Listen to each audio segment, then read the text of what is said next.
Колеги, продовжуємо наш робочий день. We continue our working day. We'll be speaking on the control over the segregated ballast waters. I give floor to Mr. Vadim Tarashchuk, the Minister of Environment and Natural Resources as well. We have Mr. Alexander Burmistrov, and Head of the Department of Environmental Systems, Alexander Pon.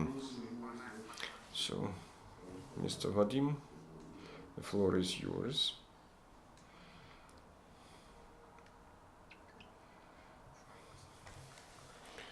Dear audience, dear colleagues, good afternoon.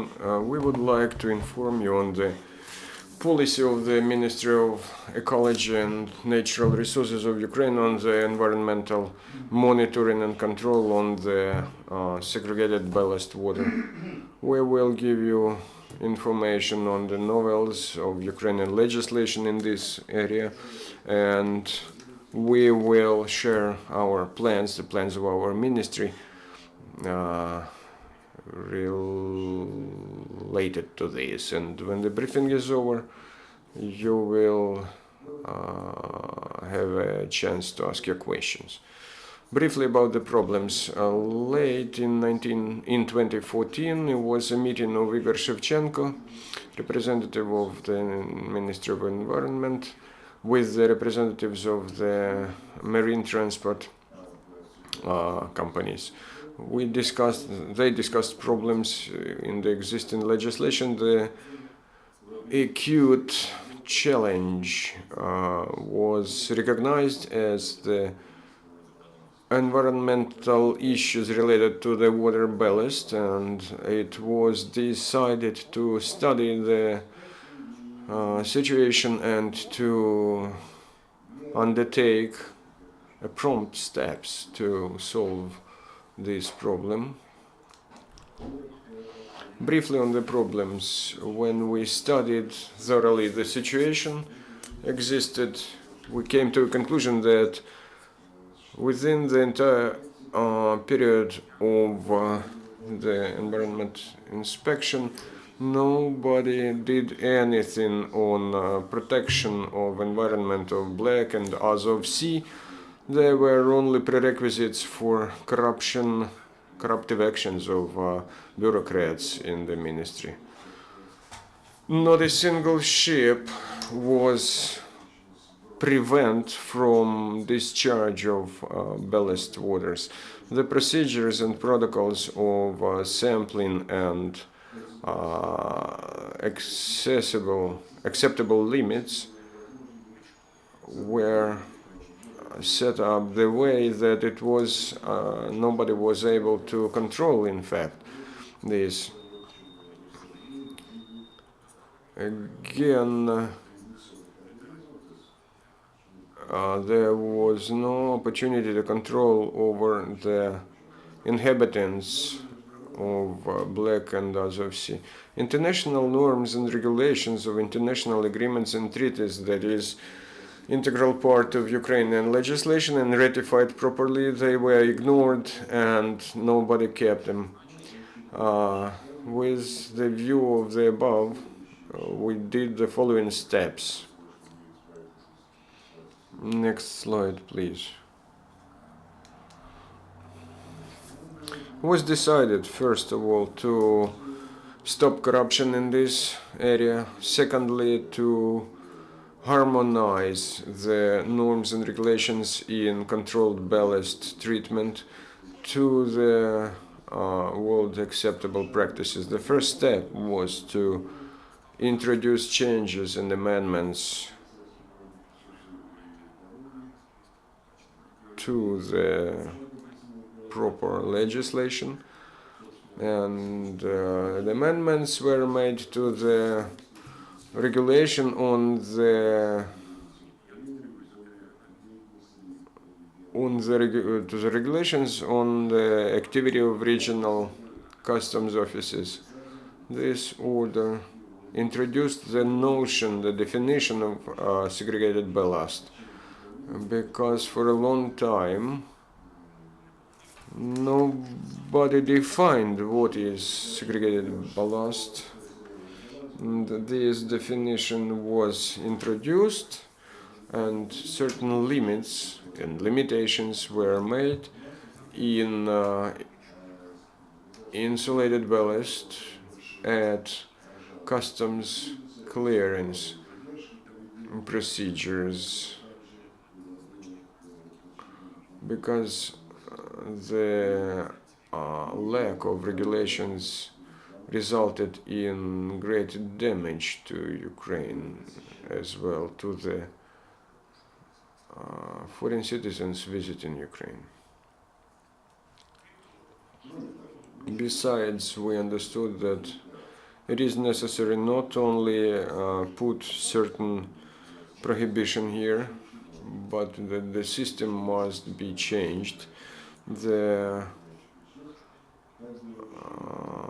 acceptable limits of hazardous substances must be put into proper places. The Ministry of Ecology decided to set up proper standards that should be in line with the best acceptable standards in the world for the Black Sea ports. The third step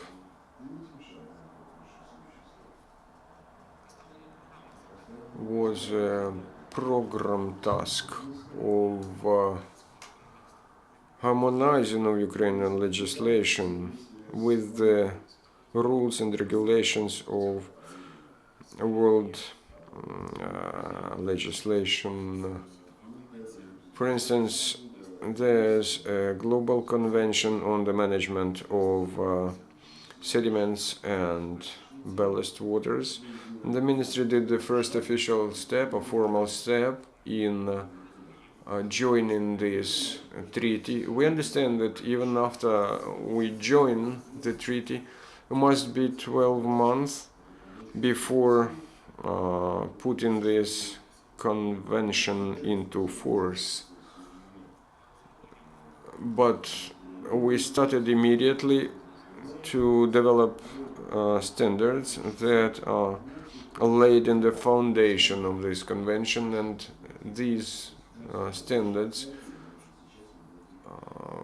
we already work on them. Despite the fact that powers of the inspectors of our environmental inspection are limited, certain abuse of rights and powers may be observed even today, because this is punished less, their steps. We understand that the problems were in place for 10 years already, and nevertheless we try to do next steps in order to overcome corruption in this area and to make all the necessary procedures transparent, understandable, and make these procedures proper in sense of environmental impact. Thank you, Vadim. Colleagues, do you have any questions to the speaker? Olena Stetsuk, Ukrainian Crisis Media Center. You mentioned that those new standards and regulations must fight corruption. Can you name certain concrete steps, concrete ways of how you like to overcome corruption?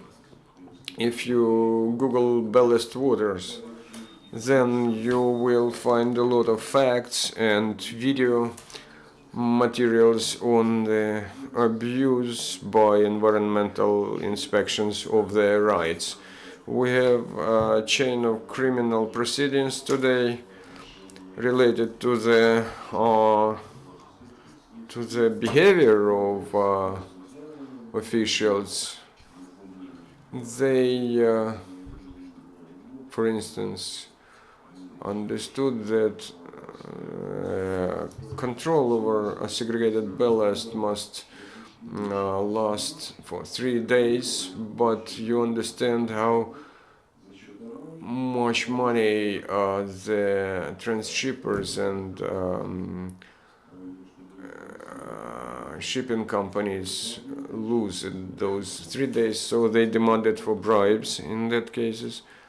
And today we must remove this window of opportunity, so to say, from them. We must get down with corruption here.